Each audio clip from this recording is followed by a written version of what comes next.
What's up everyone, my name is Parvin and I welcome you back to Pertaining Monsters League of Legends Top 5 Plays. I'm excited to show you what Week 134 is in store for you, so without further ado we're going to hop straight into our number 5 play with Silver Child on Lee Sin. At the start of this play we see he's walking straight into a trap at level 1 as the enemy team waits patiently and then they spring into action, dropping him so low and forcing an immediate flash. He then Sonic Waves onto Wraiths, activating Resonating Strike, and then he pops Elixir to just barely keep himself alive. With his health potion ticking away, he runs to his tower, but the enemy Jace pursues and then flashes over the wall, landing his Q, but thanks to the health potion he survives, and then they actually turn things around with a Rupture for the first blood.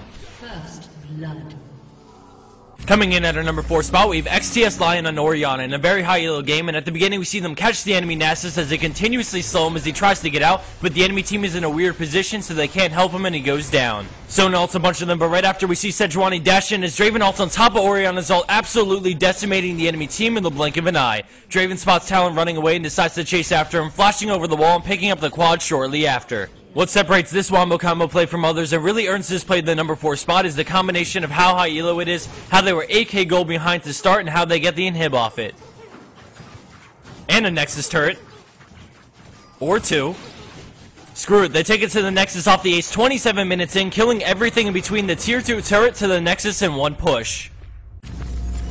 Scoring in at our number 3 spot is the procs on Ezreal. We start things in a fight at Dragon as we shift our focus to Ezreal, who's being dived on by Blitzcrank and Alistar. He sneaks in a Q, but then gets pulverized, but a great barrier keeps him alive as he runs back to his team and gets a little helping hand from Alistar, then turns around to finish him off. Now we see Annie coming in with her stun ready, so he Qs and Arcane shifts away, dodging the Blitz hook as we speed it up a little bit, and we see Annie and Blitzcrank go on the hunt, looking to catch either Ezreal or Syndra. He pumps a lot of Mystic shots into them and always makes sure to keep his distance, using preventative Arcane shifts to make sure he doesn't get caught by any of Annie's spells. With them closing in fast, he quickly reacts with an Arcane shift to dodge both Tibbers and the hook into an immediate flash out of range of Annie to keep him alive. Tibbers tanks the tower so they opt to dive, which forces him to keep running because a single Annie spell can mean death. He then beautifully eased into his ultimate, scaring Blitzcrank away and still perfectly staying out of range of Annie as she just barely misses her W. He continues to run away as Annie pursues, and he makes sure to keep on landing those Mystic shots because every time he lands it, it reduces the cooldown on all his spells by 1 second, and this in combination with blue buff keeps his Arcane shift up more often and his mobility better.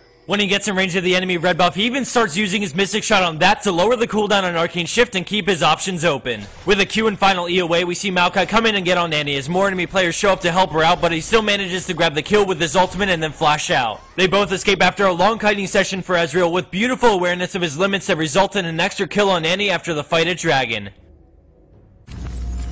Coming in at our number 2 play, we have Masano on Nunu, and at the start we see him duking it out with the enemy Thresh when he narrowly escapes the slow from the box as he retreats back, knowing 2 more enemy players are on the way. He flashes into the brush and immediately starts channeling absolute zeros. We see Thresh, Ezreal, and Master Yi fall for his trap, instantly getting blown up for the triple. With the enemy Nidalee still lurking around, he runs into the brush as she comes down and goes for the spear, but he dodges it, and then after the trap he decides to run the other way. She gets into Cougar form to hunt him down as he runs and consumes a minion. He uses Ice Blast to slow her advance, but after the pound she gets into range for Flash, landing a Q and E and then getting out to go for the spear, but he fakes her out again. With another Ice Blast, he pieces out as we see her Ignite bring him so low, and pings come out from the friendly Zed, indicating he's on the way. He dodges another spear and then goes back into the brush, completely juking her out and allowing for the consume as Zed finally shows up just in time as the final Ice Blast allows for his escape and the 4th kill in this fantastic play.